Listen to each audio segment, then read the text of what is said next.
Assalamualaikum warahmatullahi wabarakatuh. Alhamdulillahi wa kafa, salatu wassalamu ala nabiyil mustafa wa ala alihi wa sahbihi wa man jahada bi jihadi ila yaumil taqa. Asyhadu an la ilaha illallah wahdahu la syarika lah. Asyhadu anna Muhammadan abduhu wa rasuluhul mab'uts rahmatan lil alamin wa ba'du. Jamaah salat maghrib Masjid Nur Setiasi yang dimuliakan oleh Allah Subhanahu wa taala. Tentu pertama mari kita dengan hati yang khusyuk memanjatkan puji syukur kehadirat ilahi Rabbina atas beragam limpahan karuna dan nikmatnya. Malam hari ini atas izin dan perkenan Allah kita bisa hadir di Masjid yang mulia ini untuk menjalankan salat maghrib secara berjamaah. Salat dan salam semoga selalu tercurahlah bahkan kepada uswah dan kedua kita Rasulullah sallallahu alaihi wasallam serta keluarganya, para sahabatnya dan semua umatnya istiqamah menjalankan sunnah-sunnahnya. Di antara bagian dari keluarga kita itu adalah anak kita. Anak adalah bagian keluarga terdekat dengan kita sebagai suami, istri atau sebagai orang tua.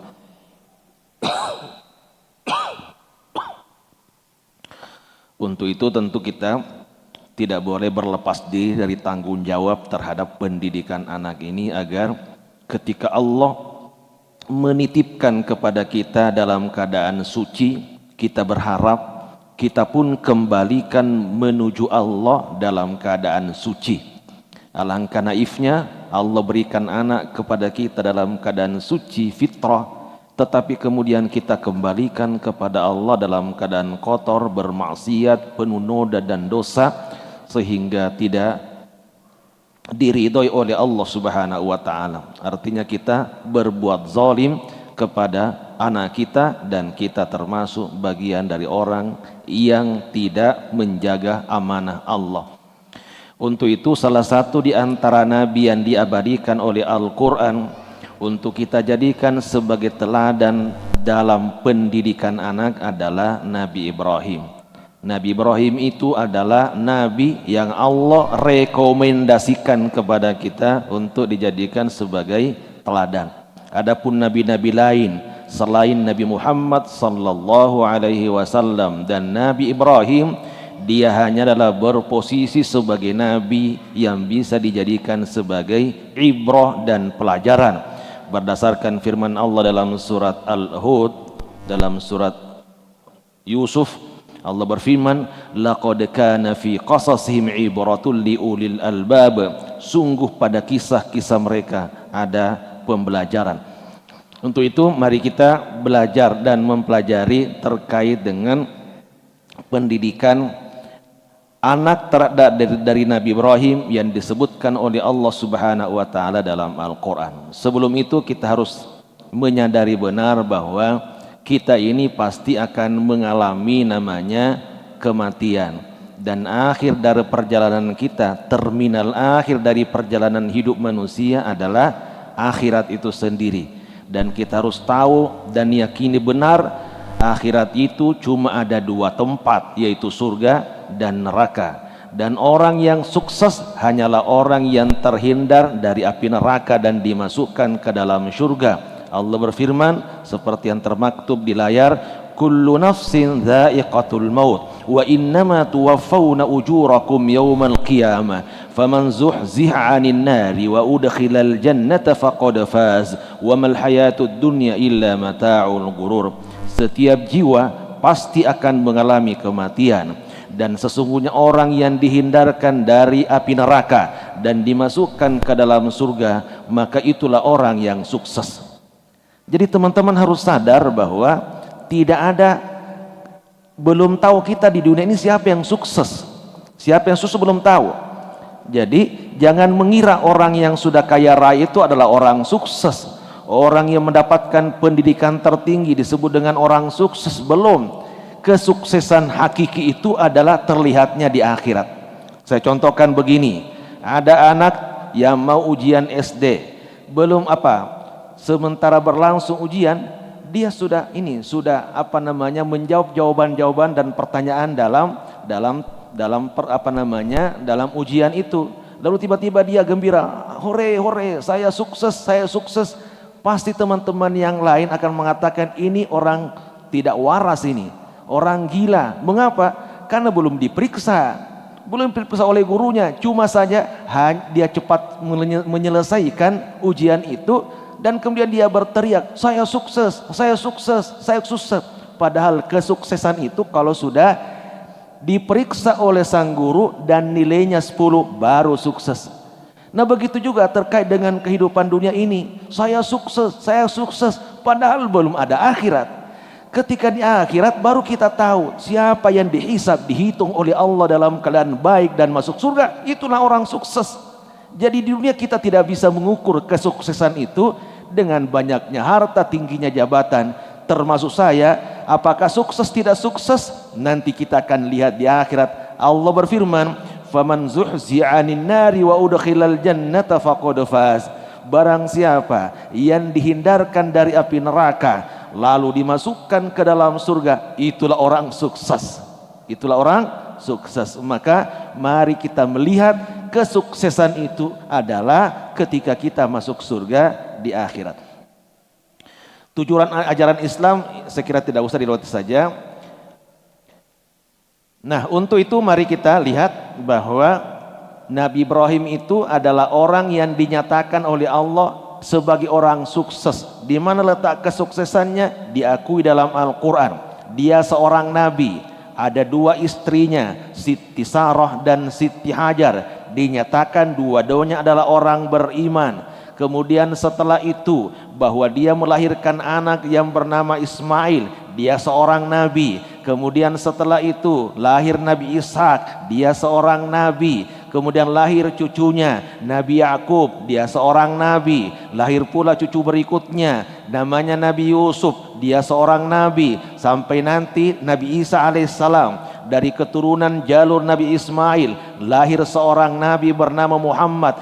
Semua mereka adalah orang sukses karena dia adalah nabi. Sedangkan para nabi dan rasul dijamin masuk surga oleh Allah Subhanahu wa taala. Maka Nabi Ibrahim adalah contoh teladan yang kita harus contoh, oleh karena dia termasuk orang yang sukses.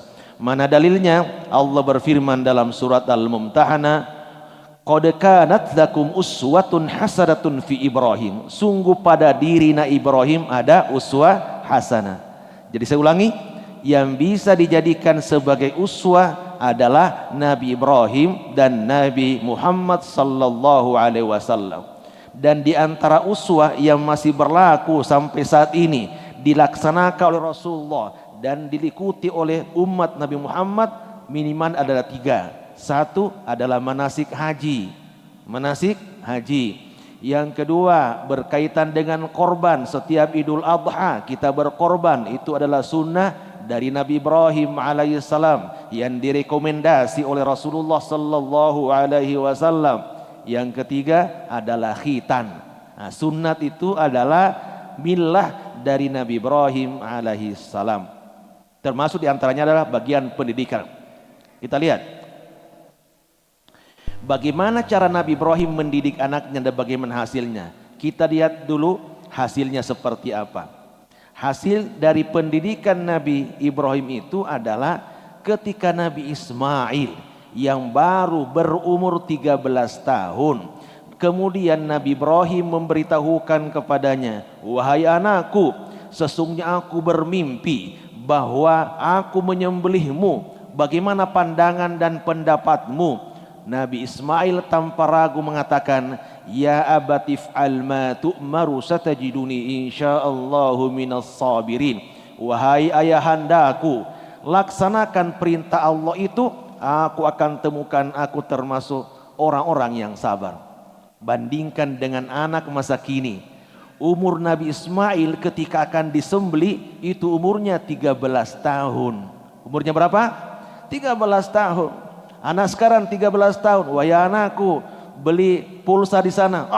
Saya mulu disuruh ambil beli gas, saya mulu disuruh. Pasti ada omongan-omongannya, pasti ada bantahan-bantahannya. Mereka adalah ABG, anak Gen Z. Mereka kemudian tidak langsung melaksanakan itu, tetapi Nabi Ismail yang baru berumur 13 tahun dan taruhannya adalah nyawa, dia hanya mengatakan, ya abatif alma tu'mar, silakan laksanakan perintah Allah dan engkau akan temukan aku, engkau akan dapati aku termasuk orang-orang yang sabar. Lalu apa rahasia Nabi Ibrahim bisa kemudian mendapatkan anak sehebat itu, sesabar itu? Inilah rahasianya. Satu, memilih istri dengan mendahulukan akhlak daripada kecantikan. Ini terutama yang belum nikah.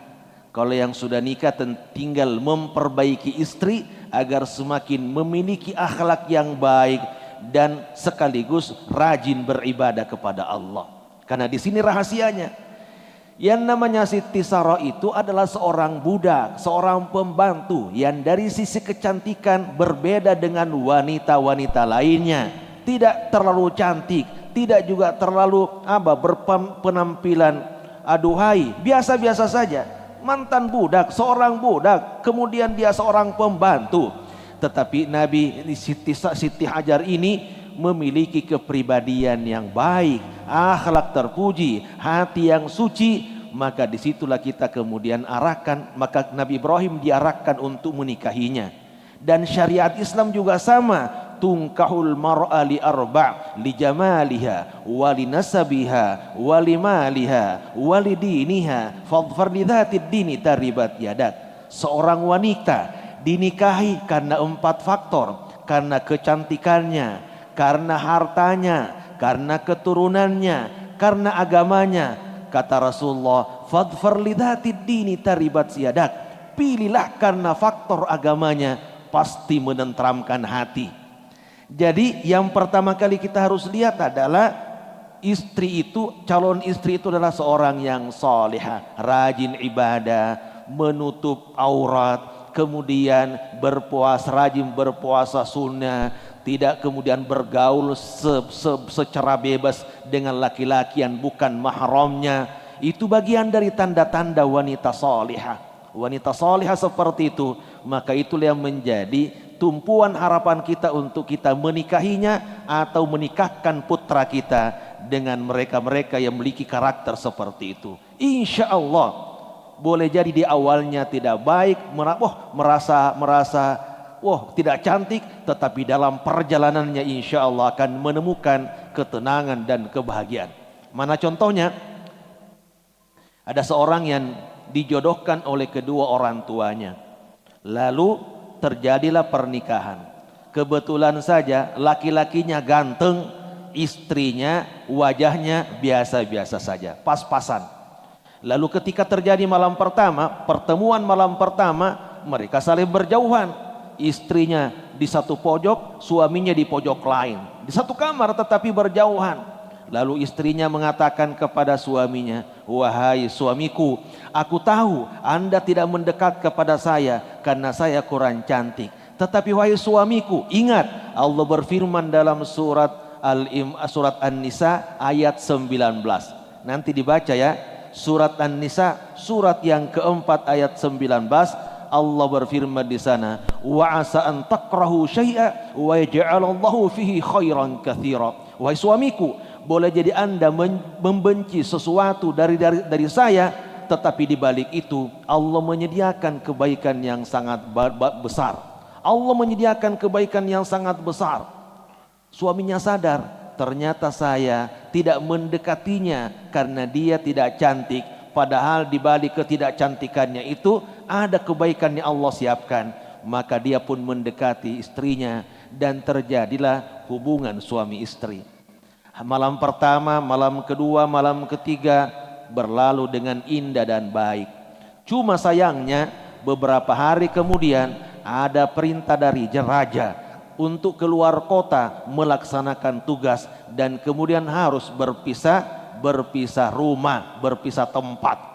Maka dia kemudian dengan rela meninggalkan istrinya yang baru saja dinikahinya demi tanggung jawab dan tugas yang dibebankan kepadanya. Berapa lama di dalam tugasnya? Disebutkan dalam kisahnya selama 18 tahun. 18 tahun bukan waktu yang sebentar. sebentar. Tapi apa boleh buat? Tidak ada komunikasi, tapi dua-duanya bertahan pada posisinya masing-masing. Suaminya tidak menikah lagi di sana, istrinya pun bertahan tetap menunggu kedatangan sang suami. Maka ketika sang suami datang setelah 18 tahun, dia pun kemudian ingin bertemu dengan istrinya. Sebelum sampai ke rumah, dia mampir sholat 2 rakaat di masjid. Begitu sunnahnya ya. Orang yang pulang dari haji, sebelum tiba di rumahnya, mampir sholat 2 rakaat di masjid sebagai sholat safar, sekaligus sebagai tanda syukur dia kembali dalam keadaan selamat. Ketika dia sedang sholat, ada seorang yang lagi berceramah, mengemukakan dalil-dalil yang sangat apik dan baik. Dari penyampaiannya, tutur katanya sangat indah. Umurnya sekitar 18 tahun. Sekitar 18 tahun. Dia pun ingin berbincang dengannya, tapi sayang anak itu cepat kembali ke rumahnya. Dan kemudian dia menyusul. Dia lihat anak ini kemana arahnya.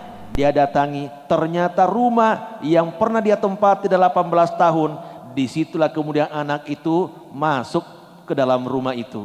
Dia pun susul, ketok-ketok pintu, "Assalamualaikum." Dari dalam ada jawaban dari seorang perempuan, "Waalaikumsalam." Ketika kemudian dibukakan pintu, sang laki-laki, sang suami tadi bertanya kepada perempuan yang merupakan istrinya, "Siapa itu? Siapa itu?" Lalu kemudian sang istri kembali membacakan surat An-Nisa ayat 19. "Wa asa an takrahu syai'a wa yaj'alallahu fihi khairan katsira." Bisa jadi Anda membenci sesuatu dari saya, tetapi di balik itu Allah menyediakan kebaikan yang sangat besar. Wahai suamiku, itu adalah anak kita, hasil hubungan malam pertama, malam kedua, malam ketiga. Allah berikan anak yang hafiz Quran, menghafal sekian ribu hadis. Itulah hasilnya. Jadi ketika terjadi sesuatu dalam rumah tangga, terjadi gesekan-gesekan, jangan kita selalu mengambil kesimpulan bahwa istri saya adalah orang yang tidak baik, istri saya adalah orang yang durhaka, istri saya tidak salihah. Bisa jadi itu bagian dari ujian Allah agar kita bersabar. Di balik kesabaran kita ada kebaikan yang Allah sediakan kepada kita yang sangat besar. Demikian juga istri melihat suaminya tidak bekerja, bisa jadi kemudian uangnya pas-pasan dan kemudian penampilannya juga biasa-biasa, tidak ganteng.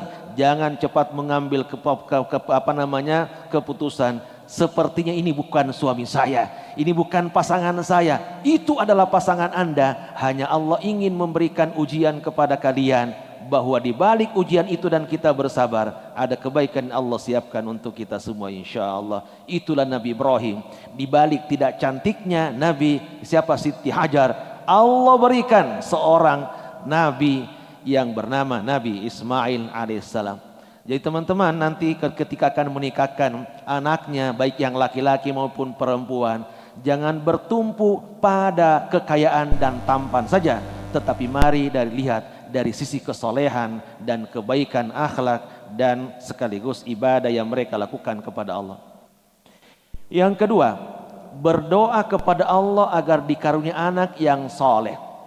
Jangan lupa ketika kita atau istri kita dalam keadaan hamil atau belum punya anak, jangan lupa berdoa dikaruniai anak, sekaligus sebutkan karakter yang diinginkan. Jangan hanya mengatakan, "Ya Allah, karuniakan anak kepada saya. Ya Allah, berikan keturunan kepada saya." Enggak cukup, enggak lengkap. Yang benar adalah, "Ya Allah, berikan keturunan kepada saya yang bisa mengantarkan saya masuk surga.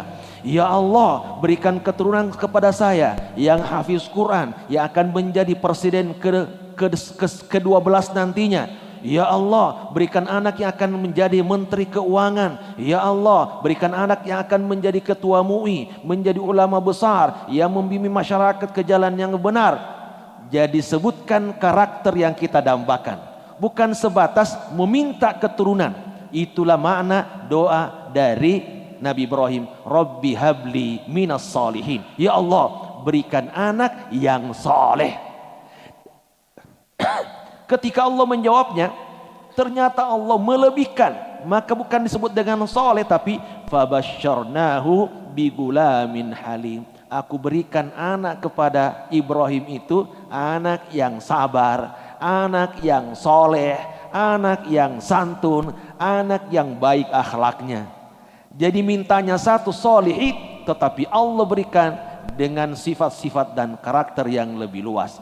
Maka kalau kita ingin punya cucu yang soleh, doakan ketika kemudian belum lahir, masih dalam kandungan, atau bahkan belum hamil sama sekali. Ya Allah, berikan kepada anak saya keturunan yang soleh, keturunan yang sabar, keturunan yang akan menjadi ulama besar di kemudian hari.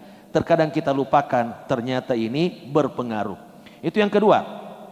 Yang ketiga adalah jangan lupa setelah nanti lahir menjadi teladan yang baik kepada mereka.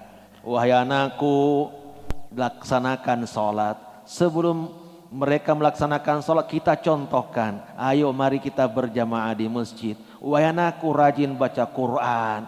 Sehingga kita contohkan terlebih dahulu. Sebab kalau tidak ada contoh, khawatir nanti itu nggak didengar kata-kata kita. Wahai anakku, jangan sering main handphone. Ibunya bapaknya main handphone mulu begitu. Itu pasti anak akan kesal dan akan melihat perilaku kita. Nabi Ibrahim tidak. Ketika memerintahkan anaknya untuk sholat, dia sholat lebih dulu. Dia sholat kemudian lebih rajin. Ketika memerintahkan anaknya untuk berzikir, dia adalah orang yang suka berzikir. Ketika memerintahkan anaknya untuk berkorban, dia selalu berkorban. Di antara karakter Nabi Ibrahim itu, yang paling bagus untuk kita tiru adalah beliau itu tidak pernah makan sendiri.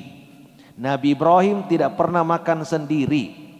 Dia selalu makan bersama dengan keluarganya. Dan ketika keluarganya tidak ada di rumah, maka dia keluar rumah menunggu orang yang lewat. Menunggu orang yang lewat. Ketika kemudian orang itu lewat, dipanggil, ayo sini, makan bersama. Dan ketika menyuguhkan makanan, bukan makanan biasa, tetapi seekor lembu yang muda, yang enak dan baik masakannya. Disebutkan ketika menjamu malaikat yang berwujud manusia, malaikat itu disuguhkan lembu yang baru disembeli, dibakar, digoreng dan seterusnya. Pokoknya makanan terbaik. Tapi kemudian kata malaikat, wahai Ibrahim, aku bukan manusia. Aku ini malaikat yang berwujud manusia, yang ditugaskan oleh Allah untuk membinasakan kaumnya Nabi Hud yang menyukai sesama jenis. Maka Nabi Ibrahim kaget. Hah, kamu seorang malaikat, kalian adalah malaikat. Kata malaikatnya, la takhaf, jangan takut.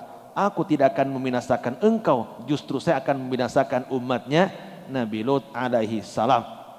Jadi mari menjadi teladan yang baik kepada anak-anak kita. Yang keempat, jangan lupa mencari lingkungan yang baik. Bisa jadi bibitnya sudah bagus, tetapi kita tanam di tempat yang kurang baik. Bibitnya sudah bagus, kormanya pokoknya bibitnya dari Arab, tetapi kita tanam di atas bebatuan, bukan tanah yang subur, itu pasti tidak akan tumbuh dengan baik. Demikian juga anak, secara modal bagus, fisiknya bagus, otaknya bagus, tetapi kita tempatkan di tempat yang tidak baik, pasti anak itu kemudian akan buruk perilakunya. Di mana ditempatkan? Allah berfirman dalam surat Ibrahim ayat 38, Rabbana inni askantu min dzurriyyati biwadin ghairi dzi dzar'in 'inda baitikal muharram Rabbana liyuqimus salata faj'al af'idatan minan nasi tahu ilaihim warzuqhum minats thamarati la'allahum yashkurun. Ya Allah, aku telah tempatkan anakku di sekitar Ka'bah, di mana tempat itu adalah tempat yang gersang. Tidak ada makanan, tidak ada minuman, tidak ada pepohonan, bahkan tidak ada masyarakat di sana, tidak ada air, semuanya gersang, tidak ada. Modalnya cuma satu, di situ ada Ka'bah. Di situ ada Ka'bah. Tujuannya apa? Rabbana liyuqimus shalah. Ya Allah, aku tempatkan di tempat yang gersang itu yang ada Ka'bahnya supaya dia bisa mendirikan sholat. Artinya apa? Dari Palestina anak itu dibawa menuju Mekah dan ditempatkan di sekitar Ka'bah. Ka'bah itu masih tanah yang gersang, tidak ada tumbuh-tumbuhan. Bekal Nabi Ibrahim itu hanya untuk 3 hari ke depan. Dan ternyata setelah kemudian menempatkan anak dan istrinya, dia kembali ke Palestina. Jarak antara Palestina dengan Mekah, jaraknya itu adalah 1239 kilometer. Nah, 1239 kilometer. Kembali ke sana, istrinya melihat kok Nabi Ibrahim pulang dengan siapa di sini? Masa dengan anak kecil doang? Maka dia bertanya, wahai Ibrahim, mau kemana? Apakah engkau akan kembali ke Palestina? Dia diam karena tidak tega juga meninggalkan istri. Bekalnya cuma 3 hari. Bagaimana? Tapi ini perintah Allah, kembali ke Palestina. Ditanya lagi, wahai Ibrahim, engkau akan kembali ke Palestina? Tidak menjawab, terus tapi ketika kemudian Siti Hajar bertanya, wahai Ibrahim, apakah ini perintah Allah? Kata Nabi Ibrahim, iya. Kata Nabi Siti Hajar, innallaha la yudayyi'una, Allah pasti tidak akan menyia-nyiakan kami. Jadi begitulah istri solehah ya. Istri soleh itu enggak macam-macam dia. Pasti Allah tidak akan menyia-nyiakan kami. Ibrahim pun kembali ke Palestina. Tinggallah Siti Hajar bersama dengan Ismail di tempat yang sangat gersang. Tetapi ingat, di tempat gersang itulah yang nantinya menjadi pusat kota. Kenapa menjadi pusat kota? Karena ada modal utamanya. Apa modal utamanya? Yaitu air. Air itu kalau sudah ada, biasanya orang akan berbondong-bondong ke sana. Dengan munculnya air Zam-Zam, maka yang pertama kali hijrah ke sana adalah orang Yaman. Orang Yaman membuat perumahan di situ, akhirnya berdatangan dan akhirnya Mekah menjadi pusat kebudayaan dan sekaligus sebagai pusat kota. Menjadi kota. Jadi artinya apa? Teman-teman jangan takut dengan mengamalkan Islam secara baik, kemudian kota itu tidak maju, akan maju. Karena di kita pernah ada ungkapan, kenapa Indonesia tidak maju seperti Singapura? Karena mementingkan agama.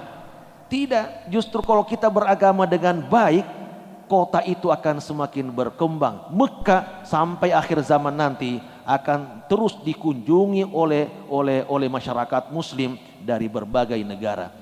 Nah sekarang ini mungkin tempat lingkungan yang paling baik itu, walaupun mungkin dari sisi makanan, minuman terbatas, adalah pesantren. Jadi kalau teman-teman tamat SD anak-anaknya, maka bisa jadi kalau di rumah tidak bisa diajari dengan ajaran Islam yang baik. Kemudian dia bergaul dengan teman-teman yang juga mungkin malas beribadah, tidak bisa baca Quran dan seterusnya. Maka sebagai bentuk tanggung jawab kita kepada anak, supaya kita kembali kepada Allah dalam keadaan suci, sekolah pesantrenkan. Tapi kalau kita bisa didik dengan baik, gak apa-apa, silakan saja. Karena intinya adalah bagaimana dia selamat dunia dan di akhirat kita kembali bersama di surganya. Itu kata kuncinya. Karena kalau berpisah di akhirat, itulah kesedihan yang amat. Allah berfirman terhadap orang yang dimasukkan bersama dengan keluarganya dalam surga, jannatu adni yadkhulunaha wa man salaha min abaihim wa azwajihim wa dzurriyyatihim wal malaikatu yadkhuluna alaihim min kulli bab. Surga Aden akan ditempati oleh kedua orang tuanya, kemudian anak-anaknya dan cucu-cucunya bersama dalam surga Aden itu. Dan setiap pagi dan sore malaikat akan masuk ke dalamnya dan menyapa, salamun alaikum, selamat ya, selamat ya, selamat ya. Kamu di dunia sabar menghadapi berbagai ujian dari Allah. Ini adalah balasan kesabaran kalian. Teman-teman, jadi jangan lupa ciptakan lingkungan yang baik. Mulai dari rumah dulu. Quran itu jangan ditaruh di atas lemari. Usahakan Quran itu di atas meja. Setiap saat bisa dilihat sehingga kita tertarik membacanya. Bisa jadi sampul Quran itu diwarna-warnai supaya anak itu tertarik melihatnya. Adapun handphone disimpan di atas lemari sehingga tidak terjangkau. Sekarang kan handphone di mana-mana, begitu masuk langsung buka handphone. Quran, mana Qurannya? Enggak ada, dimasukkan ke lemari semua. Tapi kan handphone juga sudah ada aplikasi Qurannya. Iya, tapi khawatir tidak pernah dibaca karena lebih tertarik dengan program-program yang lainnya. Taib. Yang kelima, 4 lagi. Yang kelima adalah usahakan berkomunikasi dengan yang baik. Ucapkan panggilan-panggilan yang baik. Ya bunayya, wahai anakku yang pinter, wahai anakku yang soleh, wahai anakku yang solihah, wahai anakku yang baik hati, wahai anakku yang rajin. Kata-kata itulah yang harus sering diperdengarkan kepada mereka. Maka Nabi Ibrahim pun memanggil mereka, ya bunayya, wahai anakku, wahai anakku, wahai anakku. Dia sangat kemudian mencintai anaknya dan panggilannya pun adalah panggilan yang sangat indah. Yang keenam, jangan lupa basisnya adalah cinta kepada Allah. Kenapa kita cinta kepada anak? Karena Allah. Kenapa cinta kepada istri? Karena Allah. Kenapa kita cinta kepada keluarga? Karena Allah. Bukan karena kepentingan pribadi. Sehingga ketika nanti kita ajari dia dan kemudian dia menolak, tidak mau menurutinya, maka tetap kita kemudian membina dan membinanya karena cinta kita kepada Allah Subhanahu wa taala. Maka dalam Islam itu ketika anak tidak mau sholat padahal sudah berumur 10 tahun, Islam mengajarkan kepada kita untuk memukulnya. Mengapa? Karena kalau tidak sholat berarti masa depannya terancam. Kata Rasulullah, muru auladakum bis sholati hum abna'u sab'a. Perintahkan kepada anak kalian untuk sholat ketika berumur 7 tahun. Wadribuhunna idza balagal 'ashar. Pukullah dia ketika sudah berumur 10 tahun dan dia belum sholat. Itu tanda-tanda bahaya. Alarm itu kalau seandainya sudah berumur 10 tahun dan belum sholat, bahaya. Bahaya. Maka berkaitan dengan ibadah dan akhlak kita harus tegas. Tetapi kalau berkaitan dengan kecerdasan, jangan terlalu tegas juga. Kalau kamu tidak naik kelas, saya tidak akan bayarin sekolahmu. Itu kan berkaitan dengan otak. Bisa jadi itu juga turunan ya. Jangan dikira itu hanya dari dia saja. Bisa jadi kedua orang tuanya juga gak cerdas-cerdas amat. Maka menurun kepada anaknya. Jadi berkaitan dengan akhlak ibadah tegas. Tapi berkaitan dengan yang berkaitan dengan duniawi bisa jadi kita lebih toleran. Yang ketujuh, jangan lupa untuk mendapatkan anak soleh dan baik, melibatkan anak dalam ibadah dan perjuangan. Ketika akan sholat, jangan lupa, anak, ayo kita ke masjid. Ketika akan pengajian begini, diajak anaknya untuk datang ke pengajian. Bahkan kalau ada, maaf ya, ada demo-demo Palestina, ada unjuk rasa berkaitan dengan Palestina, ajak dia supaya dia merasakan ternyata dalam hidup ini ada sesuatu yang diperjuangkan. Sebab kalau tidak seperti itu, khawatir nanti dunia ini hanya untuk makan, hanya untuk minum, hanya untuk bersenang-senang. Dan kemudian tidak mau mendapatkan tantangan hidup. Padahal hidup ini adalah ujian. Mana dalilnya? Nabi Ibrahim ketika membangun Ka'bah, dia kemudian melibatkan Nabi Ismail. Allah berfirman dalam surat Al-Baqarah, wa idh yarfa'u Ibrahimul qawa'ida minal baiti wa Ismailu rabbana taqabbal minna innaka antas samiul alim. Ingatlah ketika Nabi Ibrahim meninggikan Ka'bah itu, dasar-dasar Baitullah bersama dengan Ismail. Bersama dengan Ismail yang masih umur 14 tahun, 15 tahun, diajak juga untuk ikut serta. Nanti anak-anaknya ketika kita ingin berkorban, dia menyerahkan anggarannya kepada panitia. Ketika nyumbang di masjid, kita serahkan anak, masukin ke dalam kotak amal.